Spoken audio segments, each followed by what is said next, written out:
জন্মদিনের একদিন আগে না ফেরার দেশে চলে গেছেন আফগান ক্রিকেটার।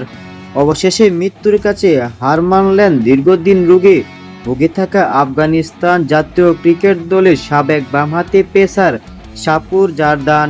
নিজের 39তম জন্মদিনের একদিন আগেই ভারতের রাজধানী দিল্লির একটি হাসপাতালে চিকিৎসাধীন অবস্থায় আজ মঙ্গলবার 39তম বয়সে তিনি শেষ নিঃশ্বাস ত্যাগ করেন।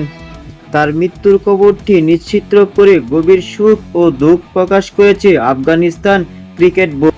এক আনুষ্ঠানিক বিবৃতিতে এসিবি জানায়, গভীর শোক ও দুঃখের সঙ্গে আমরা আফগানিস্তানের সাবেক পেসার সাপুর জারদানের মৃত্যুতে শোক প্রকাশ করছি।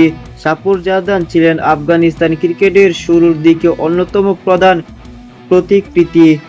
বিশ্ব ক্রিকেটের আন্তর্জাতিক অঙ্গনে যুদ্ধ বিধ্বস্ত আফগানিস্তানের রূপকথার মতো উত্থানে তিনি অত্যন্ত অগ্রণী ও ঐতিহাসিক ভূমিকা পালন করেন।